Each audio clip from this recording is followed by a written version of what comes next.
নমস্কার বন্ধুরা, আমি রূপা ব্লগস উইথ রূপা চ্যানেলে আপনাদের সবাইকে স্বাগত জানিয়ে আবারও একটি সুন্দর রেসিপি নিয়ে হাজির হয়েছি প্রতিদিনের ন্যায়।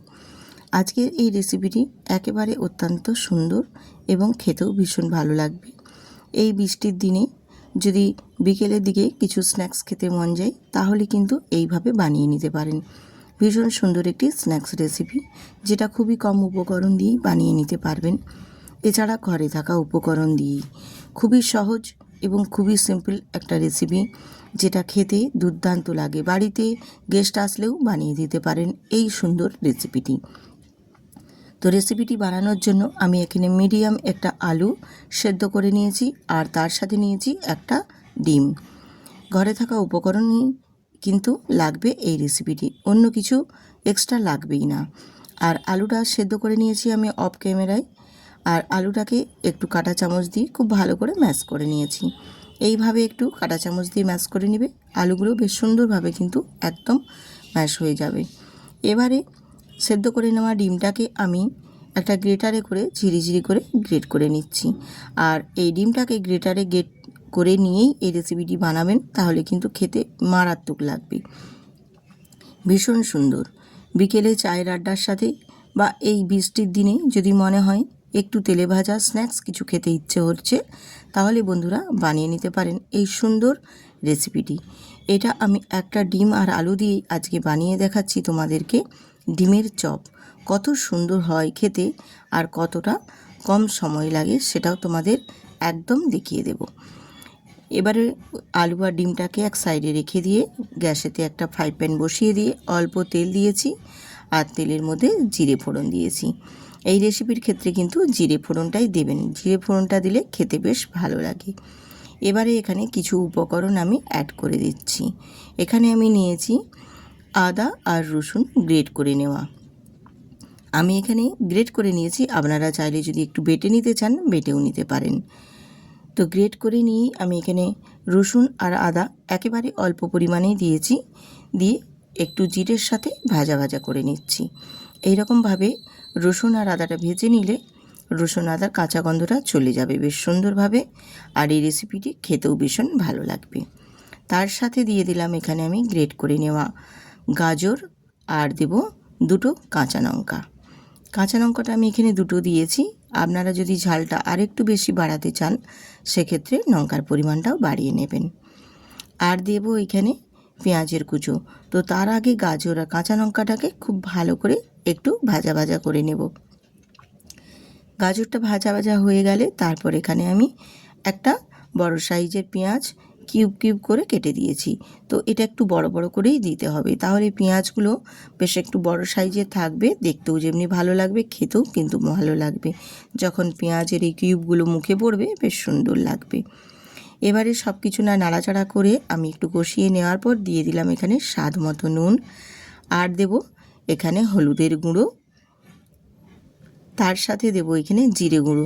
জিরে গুঁড়োটা অবশ্যই একটু বেশি পরিমাণে দেবেন, তাহলে খেতে বেশ ভালো লাগে। আর দেব এখানে একটু কাশ্মীরি লঙ্কার গুঁড়ো। আপনারা চাইলে এর সাথে ঝাল লঙ্কার গুঁড়ো অ্যাড করতে পারেন, কিন্তু আমি যেহেতু এখানে কাঁচা লঙ্কা দিয়েছি সেই জন্য আর আমি দেব না এখানে ঝাল লঙ্কার গুঁড়ো। দিয়ে সব কিছুটাই খুব ভালো করে একটু কষিয়ে নেব। এইরকমভাবে গুঁড়ো মশলাগুলো দিয়ে সব কিছুটা বেশ সুন্দর করে কষিয়ে নিলে বেশ সুন্দরভাবে কষানো হয়ে যাবে। এবারে আমি এর সাথে অ্যাড করে দেব ডিম আর আলুর মিশ্রণটা। আমি যেখানে ডিমটা গ্রেটারে গ্রেট করে রেখেছি আর আলুটাকেও বেশ সুন্দর করে ম্যাশ করে রেখেছিলাম, সেটাই এখানে দিয়ে দিলাম। দিয়ে এবারে সব কিছুটাই খুব ভালো করে মিশিয়ে নেব। আর এটাকে এই রকমভাবে মিশিয়ে খুব সুন্দর করে রেডি করে নেব, যেমন আমরা কোনো কিছু বানানোর আগে একটা পুর রেডি করে নিই, সেই রকমভাবে যেরকম আমরা পুর রেডি করি সেই রকম এটাকে খুব ভালো করে নাড়াচাড়া করে করে সব কিছুর সাথে মিশিয়ে বেশ ভালো করে একটু কুক করে করে একদম রেডি করে নেব। আর এটা যেহেতু আলু আছে একটু নরম নরম ভাব হবে, তো সেই নরমটা যতক্ষণ না কেটে যাচ্ছে একটু শক্ত ভাব হচ্ছে ততক্ষণ পর্যন্ত এইভাবে অনবরত নেড়ে নেড়ে কিন্তু একটু কুক করে নিতে হবে। এরকমভাবে দেখো সুন্দর করে একটু কুক করে নিচ্ছি, তাহলে আলুটা কিন্তু বেশ একটু শক্ত শক্ত টাইপের রেডি হয়ে যাবে পুরটা। আর যতক্ষণ না একটু শক্ত শক্ত হচ্ছে এইভাবে একটু নেড়ে যেতে হবে। আর আজকের এই রেসিপি যদি ভালো লেগে থাকে বন্ধুরা, অবশ্যই কিন্তু চ্যানেলটিতে সাবস্ক্রাইব করে ভিডিওটিতে একটি লাইক দিয়ে দেবেন আর সুন্দর করে একটা কমেন্ট করবেন। আর যদি অতি ভালো লেগে থাকে তাহলে বন্ধু আত্মীয় পরিজনদের সাথে শেয়ার করে দেবেন প্রচুর প্রচুর পরিমাণে।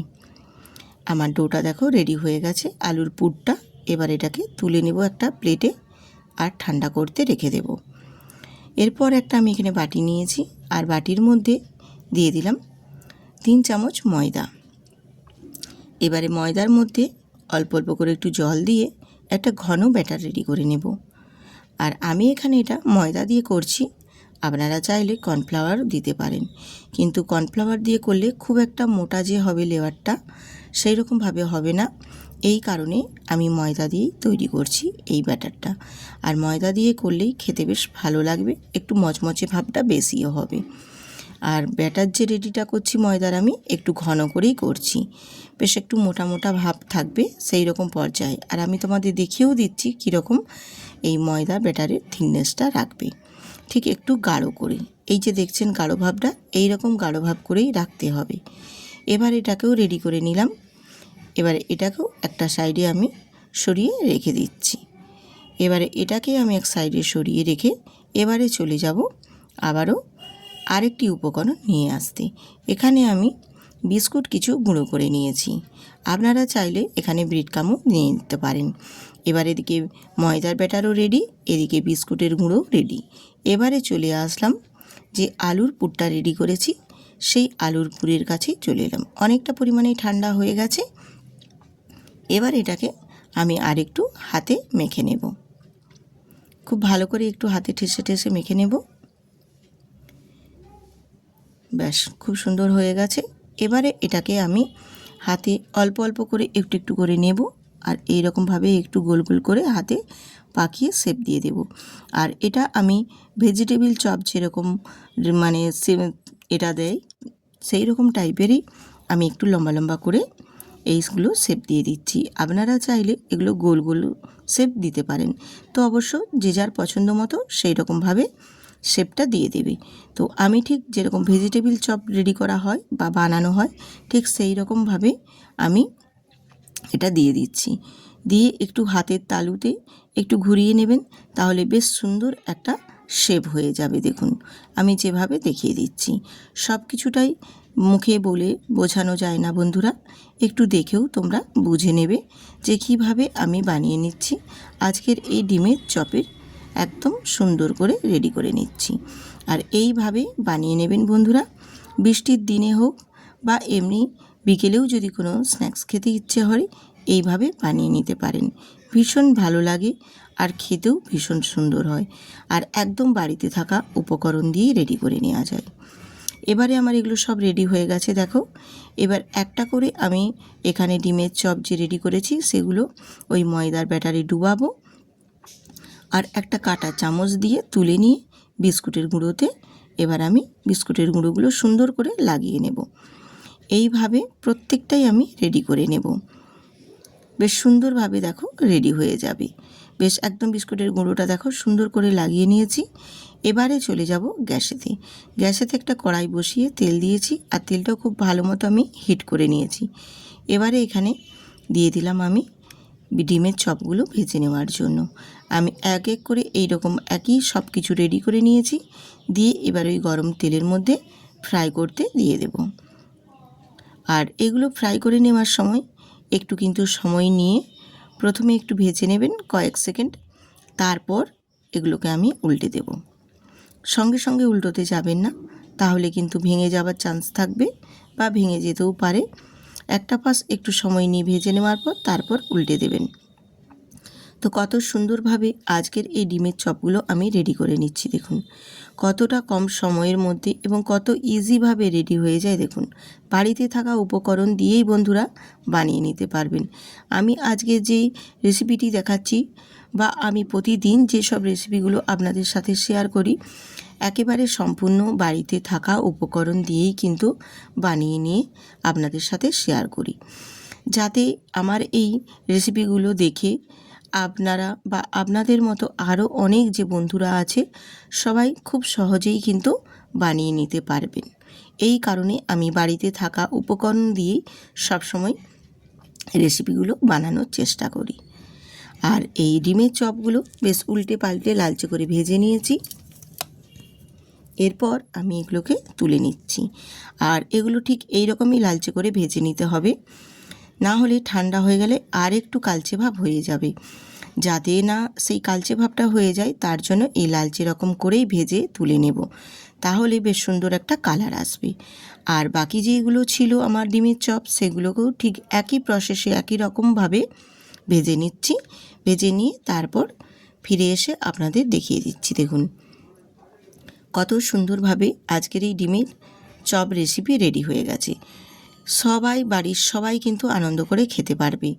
আর একটা ডিম আর একটা আলু দিয়েই পুরো বাড়ির সবাইয়ের জন্য রেডি হয়ে যাবে এই ডিমের চপ। এত সুন্দরভাবে আর এত ইজিভাবে রেডি হয় যেটা না দেখলে বুঝতেই পারবেন না। কত সুন্দরভাবে আজকের এই ডিমের স্ন্যাক্সটি আমি বানিয়ে আপনাদের সাথে শেয়ার করছি। বৃষ্টির দিনেও যেমন ভালো লাগবে খেতে, এমনিতেও অন্যান্য দিনেও কিন্তু চায়ের আড্ডাতেও বেশ সুন্দরভাবে কিন্তু জমে উঠবে চায়ের আড্ডাটাও। ভীষণ ভালো লাগে খেতে এবং বানানো খুবই সহজ।